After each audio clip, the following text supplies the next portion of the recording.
Happy Easter, happy Easter. Welcome back to Beast Smokehouse, and today for this Easter, the protein portion of this meal you guys have seen, and I've already done my greens, I've done my potato salad, and I've done some dirty rice, which I did not get on camera. That's fine. When I put a plate together, I'll show you guys what we eating like. But today, we're gonna do some lamb. I think it's quite fitting on Easter. These are lamb breasts. They still have the underside ribs attached. Let me show you what I'm talking about. Can you see that? These are the rib bones. Now, I am not going to treat these like pork or beef. I am going to leave this membrane on because we're going to roast these in our oven. We got a bit of some high winds here in West Texas today, and I don't feel like fighting with a fire. So I think this set of ribs and breast is going to be most promising because look at that fatty content and look at that meat. Heavily fat-laced piece of meat, which is why I really want to roast these in my oven. Now, I looked at several different recipes online, and they state that most people are roasting these at some really high temperatures, 300 to 400 degrees, with some going high on that 400 degree range. They want to make this fat render and get that under brisket or under breast portion as crispy as possible. So I'm probably going to go somewhere in between. Start off the first hour in the oven at 275. Second hour bump it to 300, with that last hour being around 375 to 400. Once we got some good fat rendering going, I'll probably be basting with that fat as well. But for now, let's get a slight dry brown on this. Nice and high, can you see that? Nice and high, and a good coating. All right, same thing for this one.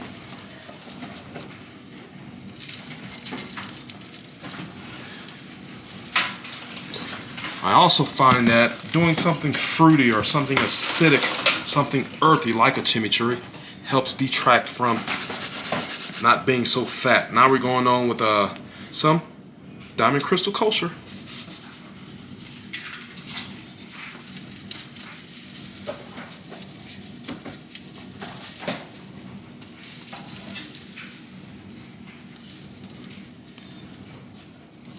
All right.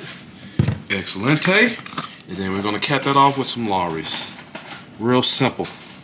I could have stopped at salt and pepper. You could stop at just salt.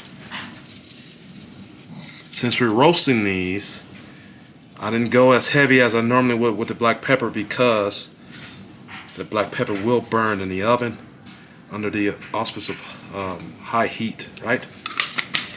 Will burn on you. So we're going to get this patted in. Now I want to do is get a slight dry brown on this, right? Again, black pepper up high for even coverage. See that? Okay. Kosher salt up high, even coverage. Go heavy with your salt. Just remember, a lot of this is going to be wicking off of here because of that fat that's going to be rendering.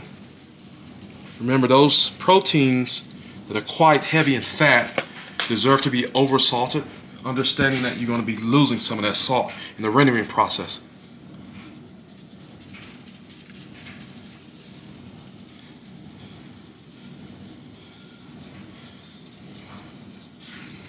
Alright, this is going to be it for these. I'm going to get this into my oven. Again, we're going to keep this cooked simple. I don't have all night to be staying up with these pieces of lamb. I'm going to get this into my fridge, and I'll bring you guys back when we get this oven turned on and I'll start making either a glaze, some fruity type glaze, or a chimichurri, or hell, I might do both. I got two lamb breasts I can do something with, right? And we can bring some different flavors. Stay tuned. All right, let's get this glaze together. This glaze is going to be for this lamb breast I've got going in. I've got two plums. I'm going to get that into my pot. I chopped them up, removed that seed, Remove that seed. Got them in there. Took the skin off as well. I've got 2 cloves of garlic that I've smashed by hand. Alright, let's get that down. Let's get this board out of the way. Just looking for something that's going to add to and not take away from the fattiness of that meat. You want some sweetness, you want some acid. We're going to go in with 1 or 2 teaspoons of, that's apple cider vinegar. I'm going to go in with some red chili pepper flakes. Little spice, little heat. Just going to actually complement that fat. Going in with some granulated garlic.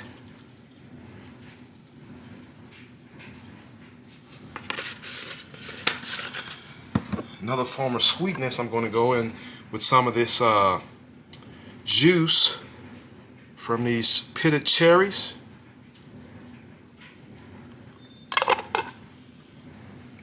I'm going to go in with some brown sugar.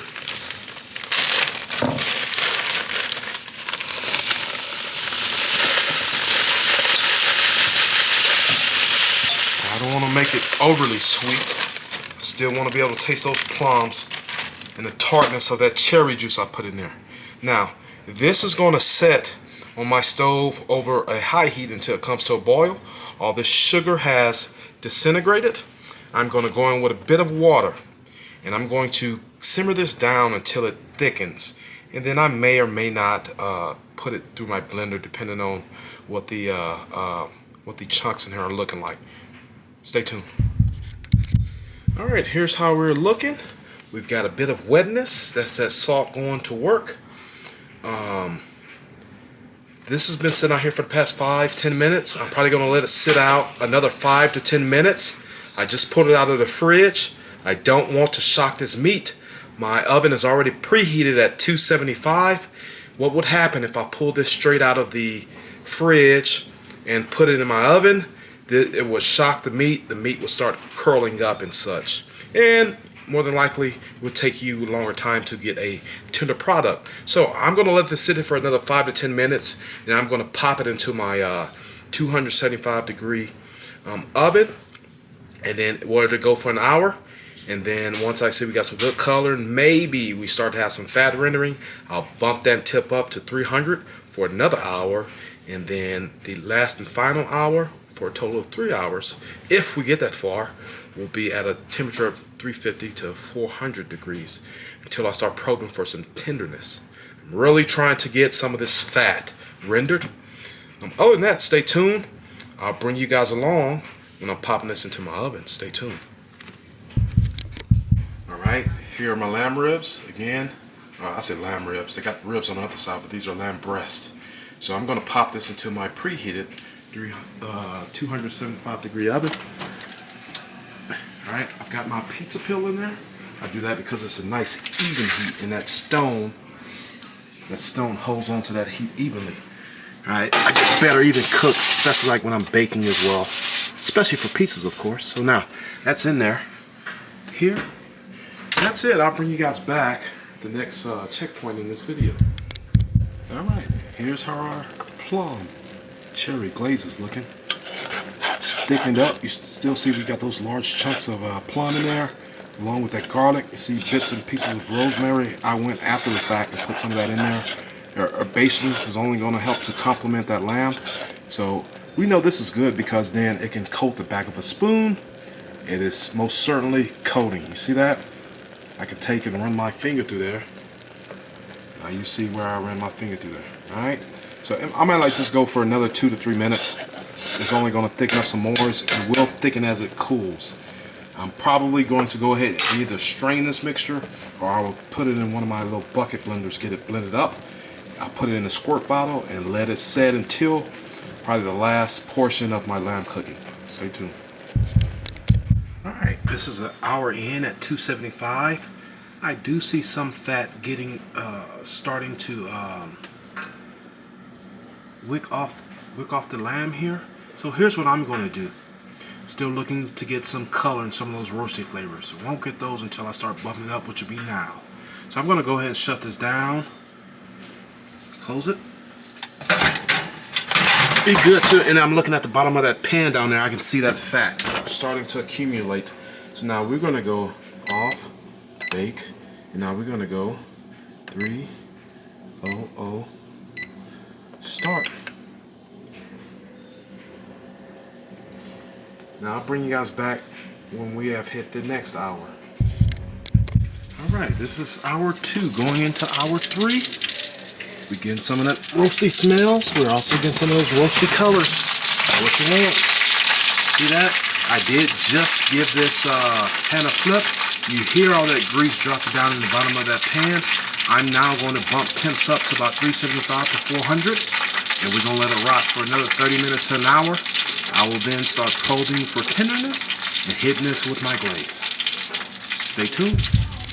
Alright, so this is technically my second time glazing these. They are very tender. I'm going to glaze them another time and get them back in that oven so this glaze can tack up. That fat on the top has become pretty much like crackling. And I'm sure this will soften it up some. But I think my goal has been met. We've rendered out majority of that fat. If you can look down here in the bottom of this pan, you'll see tons of fat. This pan is almost full. So I'm really careful when I'm carrying it back and forth to the oven. And I definitely don't want to spill it on me. So again, we're bringing some of those beautiful plum flavors to kind of accentuate, to kind of cut the fattiness of this lamb breast, along with those rims at the bottom. So also I like the amount of pullback that we've gotten. I'm gonna let this set in the oven. I lowered the temp so we don't get any burning, because this glaze does have some sugar in it, and I don't want to have cooked this for the 3 hours or the 2 hours and 40 minutes that it's been cooking. I don't want it to burn. It's definitely tender. So I'm going to get these back into the oven. I'll bring you guys back when I am pulling it out. I'm also got my collard greens. They are to the boil, and I'll turn it down. I got to get my dirty rice in the oven to heat back through, and then we're going to start putting some plates together. Stay tuned. Alright, just pull these out of the oven. These will sit here for the next 10 to 15 minutes, cooling down some. Worst thing you want to do is cut into this right now. Some rules estimate that you need to let it rest for as long as it cooked, or for at least as half as long as it cooked. So that's be an hour, hour and a half. That's would be way too long for these smaller pieces of meat. So I'm going to give it 15, 20, max 30 minutes. And I'll bring you guys back when we get ready to get these sliced, because I'm going to sit down and eat some Easter dinner. Stay tuned. Alright, here's one rack of those. I'm calling them lamb ribs, but this is lamb breast. And I'm going to start slicing them through these bones. I'm going to treat them just like ribs. I want to make sure you guys can see that texture on there. Looks pretty good. So I'm probably going to flip them over just like I would treat ribs, or this might be fine enough. So let's see what we get. A bit of crunchiness, which I'm fine with. That back skin or that membrane got crunchy. I'm okay with that. It's definitely juicy.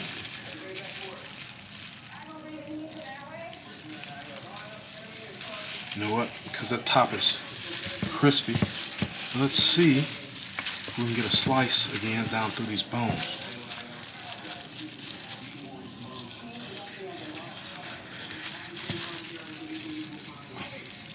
So that top fat is crisped up. I think I'm gonna like this. I've had these before, but I did them all on my smoker. I think the oven might be the way to go on these. Let's see. My skin's coming off. That's fine. It is really crispy. It's almost smells like chicken skin. Let's see what we got. Still hot. Probably could have waited a little bit longer. It's definitely juicy. Let's see. It's definitely juicy. You see that?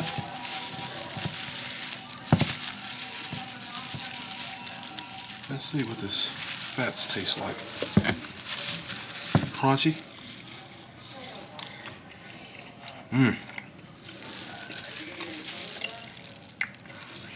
That fat is where it's at. It's really delicious with that glaze on it. Here's the actual rib.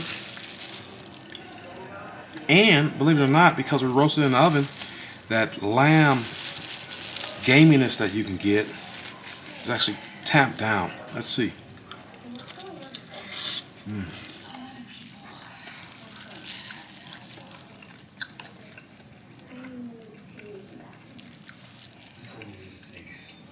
Really delicious. That glaze kind of takes it up a notch.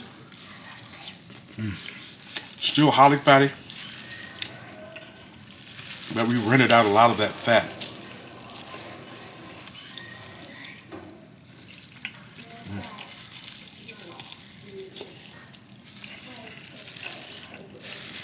Really good. I think I did a great job of getting that gaminess down.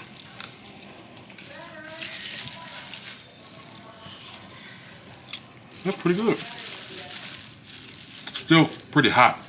What I might do, I might wrap these in foil, let them cool down some, and then slice them off. Guys, if you haven't tried these, give them a try. These are juicy. I did a glaze. I suppose you could have did a chimichurri. I want you to see the amount of juice coming out of there. That's that fat. See that? What you want. I'm going to wrap these in foil to keep them rendering. Then I'm going to sit down and enjoy my Easter dinner. If you haven't done so, please like, share, comment, and subscribe. Until next time, be Smokehouse out.